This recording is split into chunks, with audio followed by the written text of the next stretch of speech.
overthinking, cemas karena melihat kok kayak sempurna banget hidup orang-orang. Menurut saya sih nggak apple to apple. Jadi kayak nggak fair sebenarnya perbandingan antara hidup kita sama yang ada di sosmed.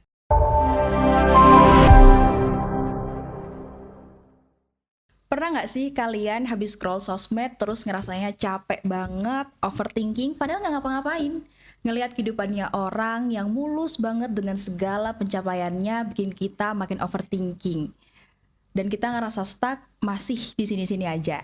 Nah, kali ini aku Diana, kita kembali lagi di Teta Talks. Kali ini kita bakal ngebahas topik yang gak kalah seru, yaitu anxiety di era media sosial.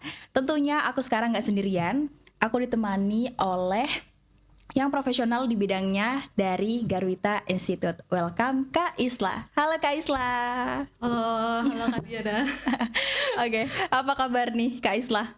Alhamdulillah baik. Kak Diana gimana kabarnya? Alhamdulillah baik juga. Tenang Kak. Kita santai aja di sini ya. Oke. Kak Islah, boleh dong kenalan singkat dulu tentang Kak Islah dan kesehariannya di Garwita Institute.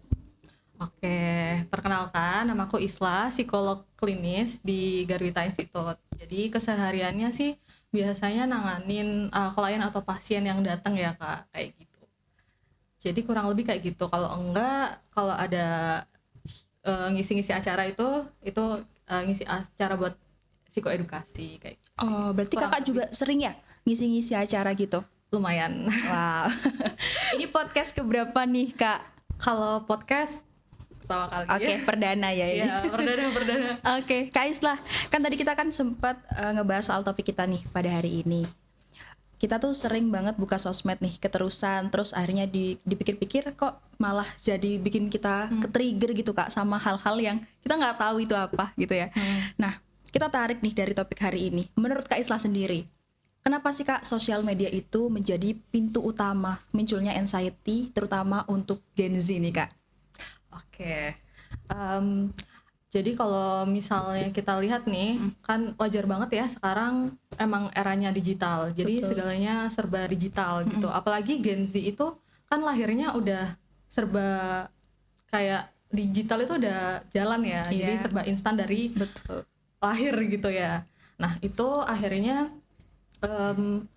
kayak itu lebih ke udah terbiasa gitu ya. Gen Z udah terbiasa hidup bersama digital, dan salah satu yang mungkin bikin akhirnya timbul kecemasan atau anxiety itu tadi, itu tuh karena di digital itu kalau misalnya kita tarik ke sosial media, pasti kalau Kak Nadia lihat kan isinya bagus-bagus semua ya. Ya betul. Disitulah awal mula akhirnya timbullah itu perasaan cemas karena melihat kok kayak sempurna banget hidup orang-orang kayak gitu sih.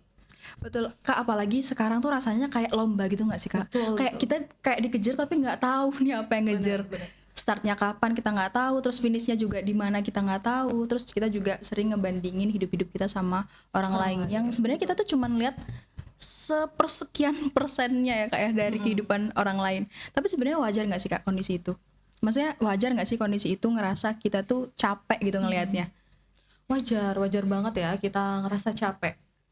Karena menurut saya sih nggak apple to apple. Jadi kayak nggak fair sebenarnya perbandingan antara hidup kita sama yang ada di sosmed.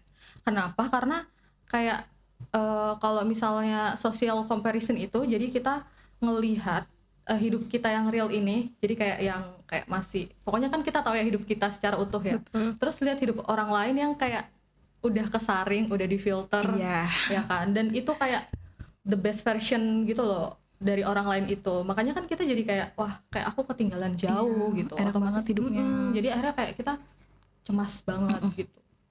Jadi mulai kayak overthinking, cemas gitu, dan kayak Oke. pasti penuh tekanan sih harusnya kalau kayak gitu. Jadi itu sebenarnya berangkat dari bukan sebenarnya bukan kita yang kurang, tapi sebenarnya apa yang respon kita ya Kak, apa respon yang kita lihat ya Kak ya. dari orang lain tersebut.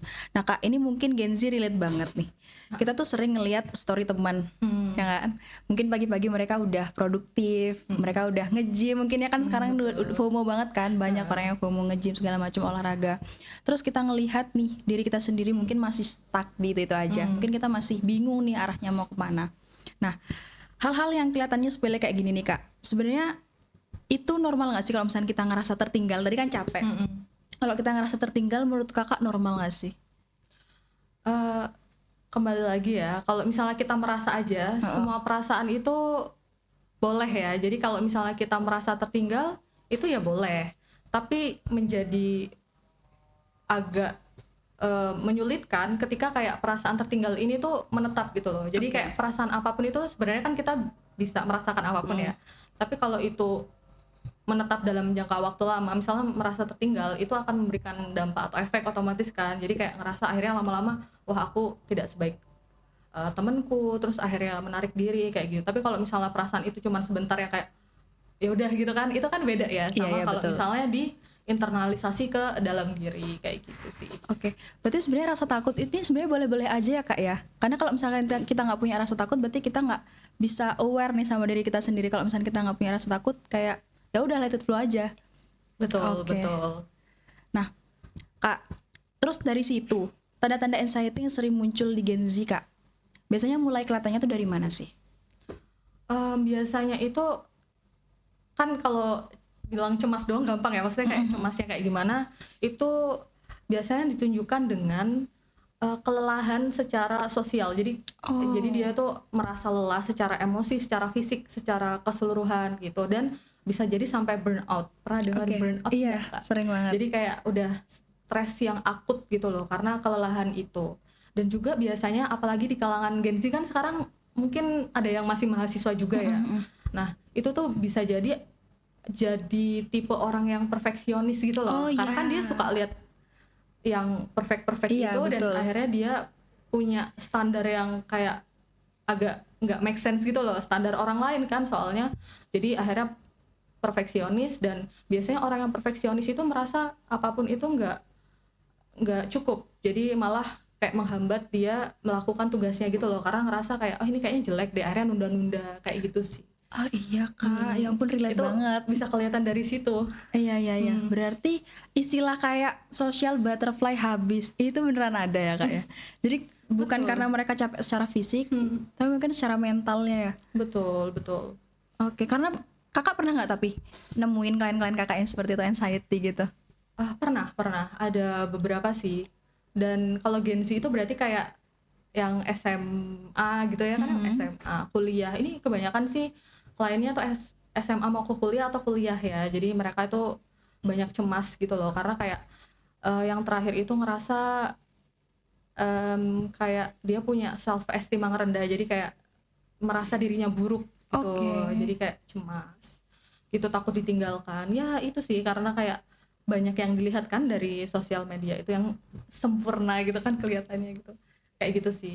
Oke, Kak, tapi kalau misalkan kita lihat ya semua kecemasan ataupun depresi yang terjadi sama diri kita sendiri itu mungkin nggak ada trauma dari masa kecilnya kita, mungkin bisa nyambung nggak?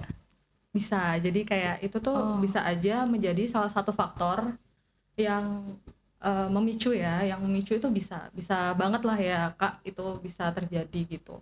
Dan sebenarnya kalau cemas sendiri atau anxiety itu tadi, itu biasanya muncul karena kayak kita memikirkan hal-hal yang belum terjadi gitu kan. Jadi kayak benar-benar memikirkan apa yang belum terjadi gitu loh. Jadi kenapa cemas ya, karena kan hal-hal yang belum terjadi ini aja kita juga nggak tahu kan kayak gimana, kayak gitu sih.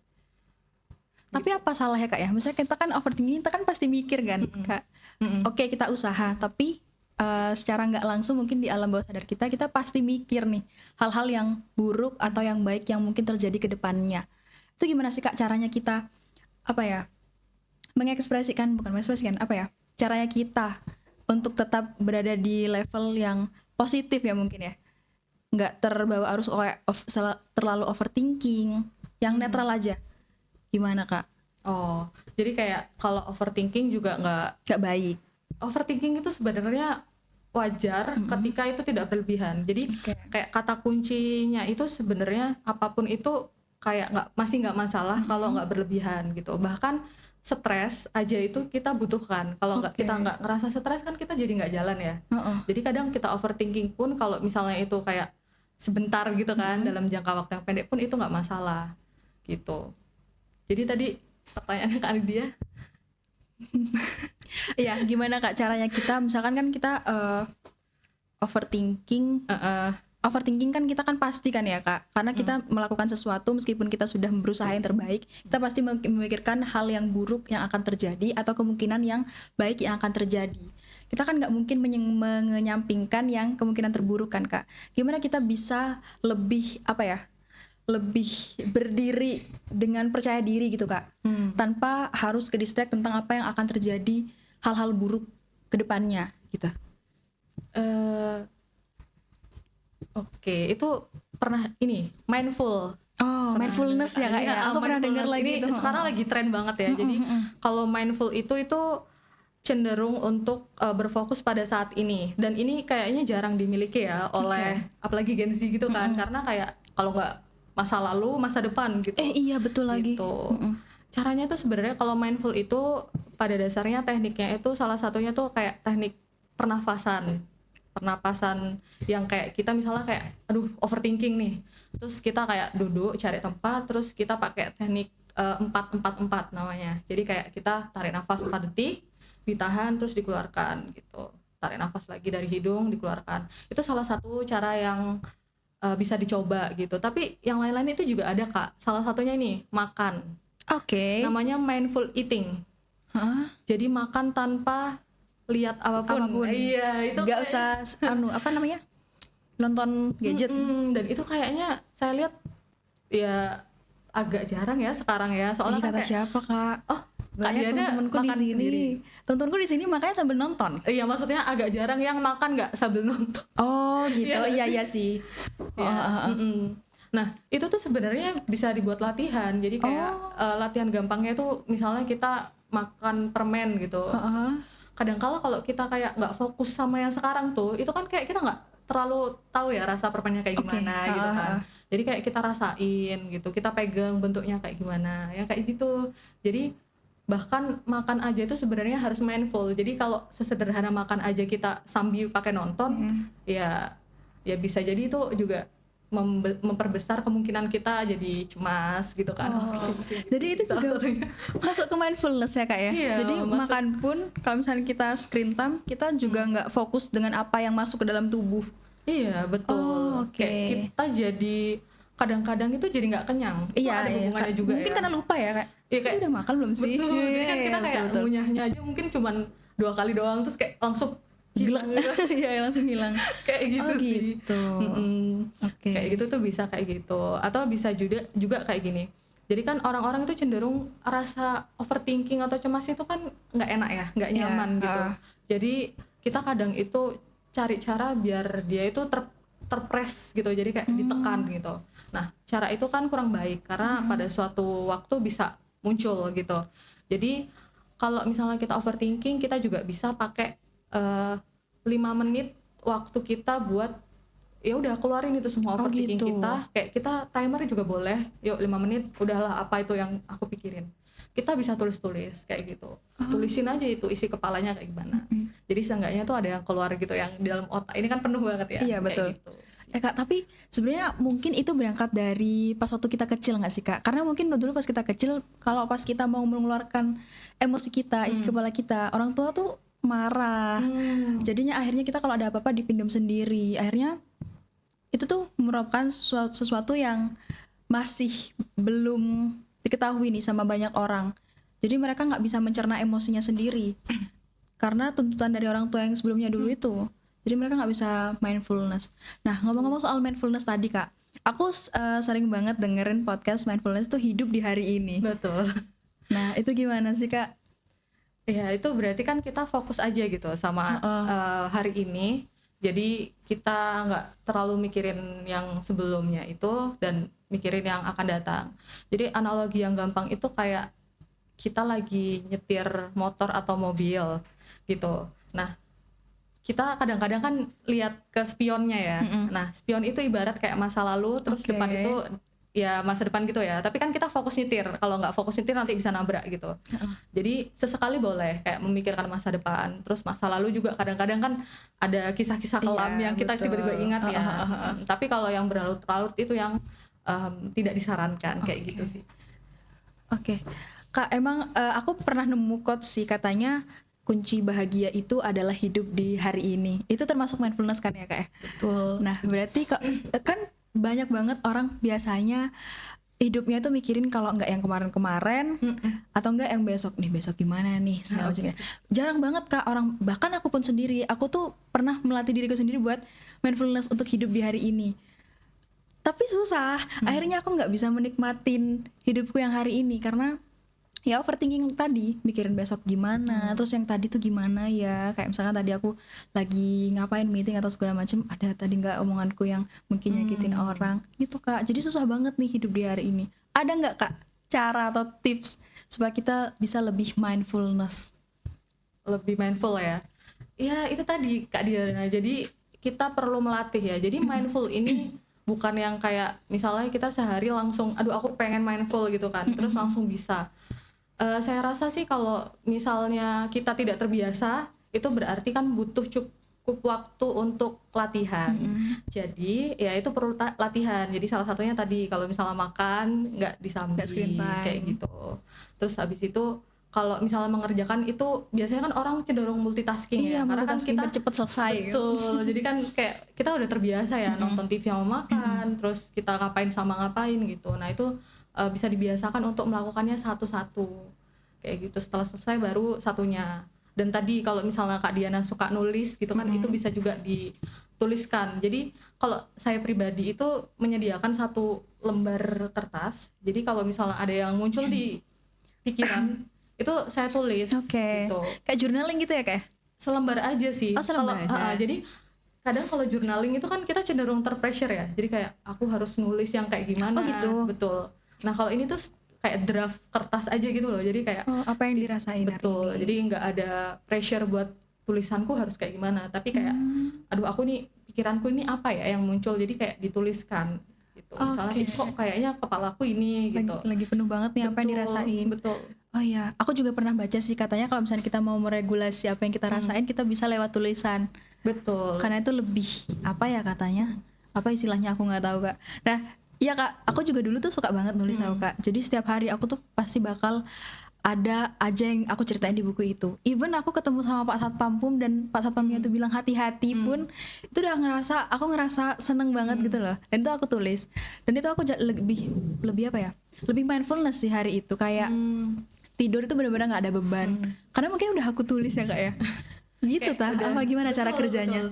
Betul, itu salah satunya Kak Diana. Jadi kayak misalnya Kak Diana tulis-tulis gitu kan, itu bisa meregulasi gitu kan. Jadi apa yang ada di dalam itu dikeluarkan kayak gitu. Mungkin secara nggak sadar ya, ternyata Kak Diana melakukan itu gitu, meregulasi perasaan gitu. Yang memang seperti Kak Diana tadi bilang ya, kayak di kita ini, maksudnya di Indonesia ini kan orang tuanya tipikal Asia gitu ya. Jadi kayak ya ada perasaan yang buruk yang tidak boleh diperlihatkan gitu. Jadi ya itu akhirnya anak nggak tahu tuh harus gimana kalau sedang merasakan itu. Iya, betul. Gitu.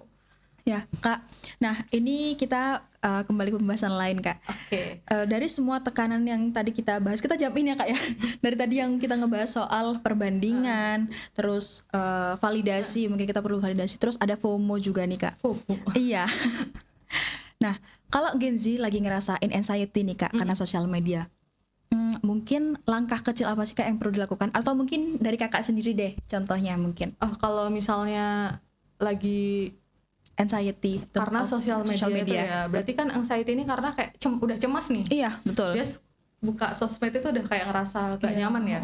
Nah itu kalau Kak Diana pernah denger itu ada namanya digital detox. Oke, pernah dengar. Iya, jadi sederhananya tuh digital detox itu kita mengurangi gitu, mengurangi. Nah, ini pengalaman pribadi ya. Jadi kan ada tuh yang kayak misalnya ya udah nggak usah buka sosmed atau misalnya gantilah HP sama yang model lama itu kayak yang buat telepon aja. Oh ya ampun, sampai segitunya. Saya pernah sih. Oh oke.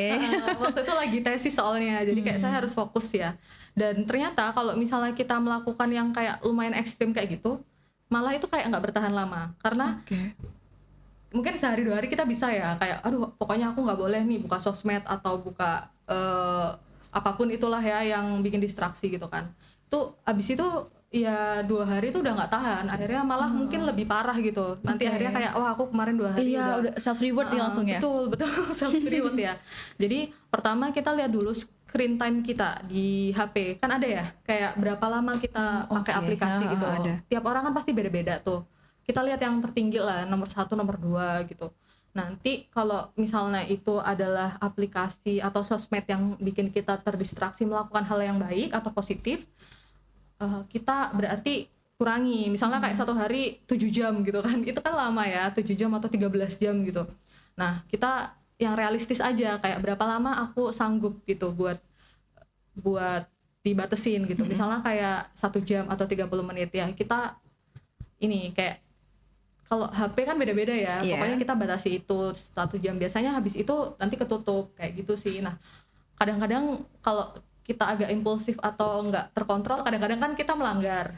Jadi ya salah satu cara nggak melanggar itu biasanya kalau ada kode itu bisa minta tolong orang lain buat bikin kodenya gitu. Kalau misalnya di gadget ya. Jadi kalau misalnya kita buka waktu habis nih, terus kayak kodenya apa gitu biar bisa buka, ya nggak bisa kayak gitu. Ini kalau versi saya. Tapi gitu ekstrim sih Kak itu. Jadi kayak karena itu sosmed ya. Kalau sosmed kan beda sama kayak WA atau apa mungkin nggak terlalu urgent ya, itu cuma buat hiburan doang. Jadi dan itu setiap individu saya rasa sih beda-beda ya. Setiap orang itu beda-beda kebutuhannya. Jadi kayak disesuaikan aja. Yang pasti ketika udah muncul kecemasan tuh bukan berarti kita kayak ya diterusin aja ya. Berarti kita perlu stop dulu gitu. Gitu. Mungkin itu bisa dijalankan sama orang yang kerjanya tuh nggak pakai HP nggak sih Kak? Betul. Beda lagi kalau kerjanya harus banget pegang handphone. Tiba-tiba balas chat klien, terus ada notif Shopee, itu nggak bisa banget Kak. Kita harus ngecek voucher nggak sih Kak? Oh iya. Ya kan? Susah banget. Bisa nggak sih itu dimatiin? Soalnya kayak kan bisa.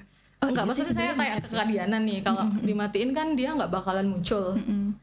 Tapi kelihatan tuh Kak oren-oren. Terus kita nge-scroll aplikasi apa tuh kayak oren-oren nih, apa nih menarik, buka. Bisa loh, tapi itu nggak sampai muncul sebenarnya kalau misalnya mau. Jadi kadang-kadang kita kayak ini ya mencari-cari kayak celah. Enggak kok, nggak bisa kok gitu. Soalnya saya sendiri walaupun ini cukup ekstrim juga ya, WhatsApp itu juga nggak ada notifnya. Jadi ya HP saya jarang bunyi gitu. Jadi kadang-kadang ada orang yang emang punya karakter pencemas. Nah kalau yang kayak gitu memang agak kudu ekstrim gitu loh, agar ya nggak terlalu cemas gitu. Tapi kalau yang biasa aja sih, menurut saya nggak perlu yang sampai seperti itu sih gitu. Iya sih. Tapi iya sih Kak, tapi beneran sih aku pernah ada momen dimana aku tuh hari libur nggak megang HP sama sekali, dan itu rasanya enak banget. Tapi sisi lain penasaran apa yang terjadi di dunia ini, hiruk pikuk dunia ini, pengen banget tahu. Pengen banget tahu. Itu susah banget Kak. Gimana sih Kak? Coba langkah awal Kak. Mungkin menurut aku ya, tadi tuh ekstrim banget. Apa Kak langkah awal yang ya buat pemula kayak aku nih Kak, biar nggak buka-buka Shopee terus, gimana Kak? Tadi udah bilang ini kan stop ya. Stop ini sebenarnya singkatan. Metode namanya stop. Jadi sebenarnya ini bisa digunakan untuk selain ini ya, cemas saat bersosmed ya. Jadi stop itu ketika kita udah merasa kok kayaknya ini udah penuh ya, aku udah cemas, terus kayak udah overthinking, kita pakai metode stop nih. Jadi kayak awal itu stop, S-nya itu stop. Jadi kayak apapun yang kita kerjakan atau lakukan itu dihentikan dulu gitu. Nah terus T ya.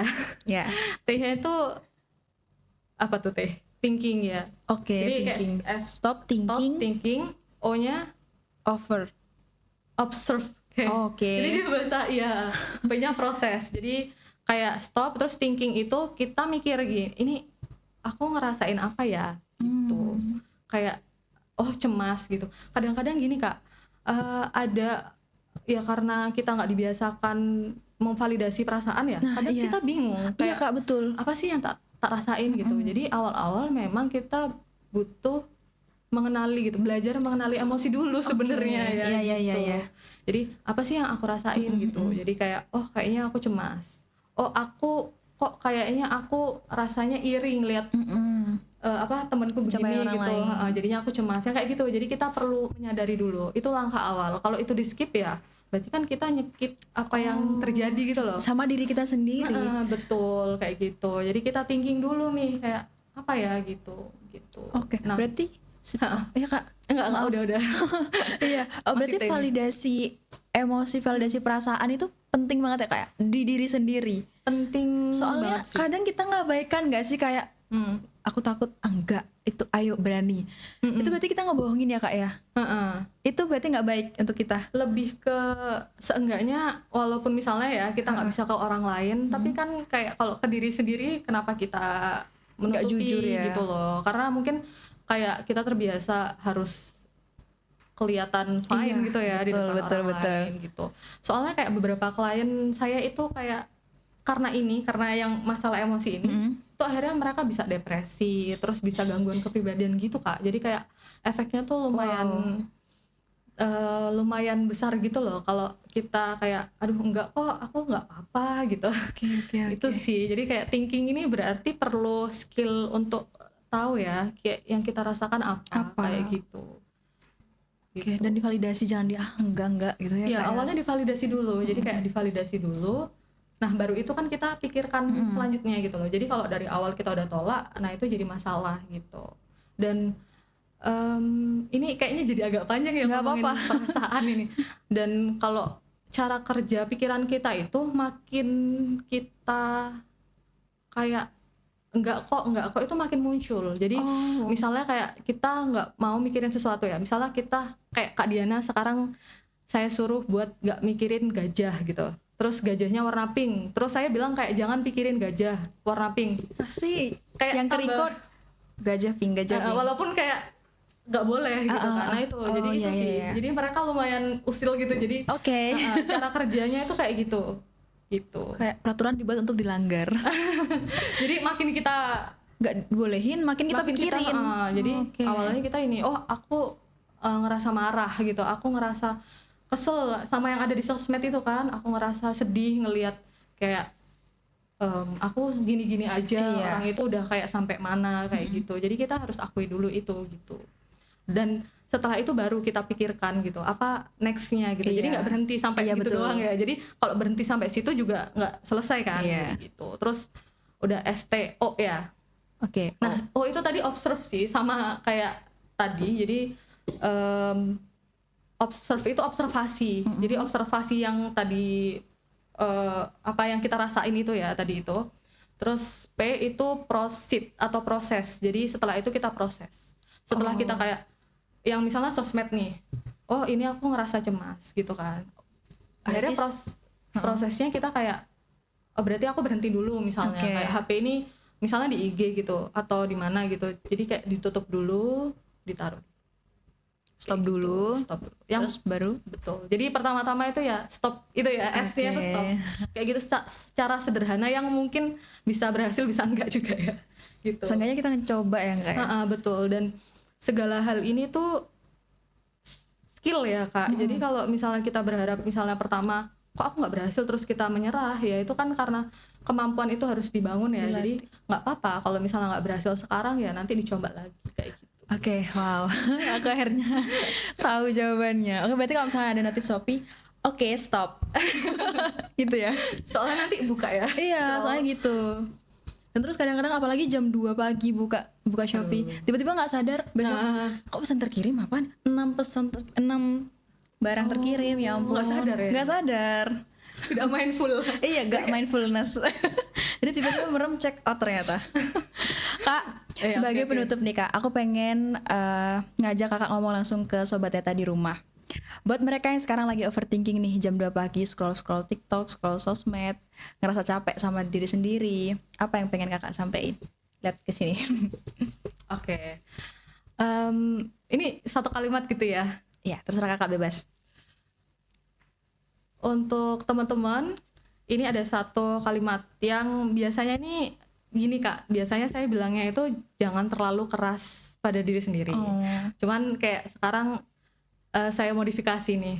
Jadi berlembut hatilah pada dirimu sendiri. Kayak gitu. Jadi apa sih hubungannya nih sama overthinking atau apa gitu. Nah, hubungannya adalah biasanya kita itu toleransi ke orang lain itu gede gitu Iya, kan, kayak betul. orang lain gagal nggak apa-apa, misalnya orang lain nggak mencapai yang dia inginkan nggak apa-apa gitu, tapi diri sendiri kamu kok nggak bisa kayak gitu betul. kan. Nah ini hubungannya sama sosmed kan, kita lihat sosmed terus kita ngerasa insecure, cemas gitu kan. Nah itu jadi kayak kalau kita bisa baik ke orang lain ya ke diri sendiri itu juga harusnya Harus bisa jauh lebih gitu. baik harusnya. Kalau memang sekarang ngerasa kayak ini biasanya people pleaser itu loh Kak. Biasanya kayak gitu kan. Jadi mengutamakan diri sendiri itu nggak salah. Apalagi kalau itu tuh tidak merugikan orang lain juga, tidak merugikan diri sendiri, merugikan orang lain gitu. Jadi kalau overthinking kan berarti dia udah mikirin kemana-mana itu Iya. ya. Dan itu kembali lagi itu nggak menguntungkan diri sendiri kan. Jadi awalnya itu tarik garis ke belakang. Jadi kita perlu kayak mengasihani lah ya, baik sama diri sendiri kayak gitu. Ini bentar, ada yang lupa sih. Apa Kak? Apa deh? Bentar. Nanti kalau muncul Sebenarnya ini bentar. Lupa sih. Bentar. nggak apa, atau mungkin cukup nggak apa-apa Kak. Iya kayak gitu. Tapi tadi ada sih. Ya udahlah Kak. Kayak mungkin Lanjutannya ya. mungkin di lain episode kali ya Oh, Kak gitu. ya. Kalau misalnya Kakak kesini lagi, mungkin Kakak bisa nih. Kalau misalnya udah inget, oh ternyata aku inget nih episode sebelumnya. Ngadep sini lagi. Kak ya ampun, nggak kerasa udah selesai aja. Kak makasih banyak ya, udah mau kita undang di sini, udah mau sharing-sharing sama kita nih Gen Z di sini yang overthinking, anxiety. Makasih banyak ilmunya. Pasti ini relate banget sama aku dan mungkin sama Gen Z di rumah semuanya. Terima kasih Kak. Oke, teman-teman semuanya. Aku Diana, sampai ketemu di episode Teta Talk selanjutnya. Bye bye.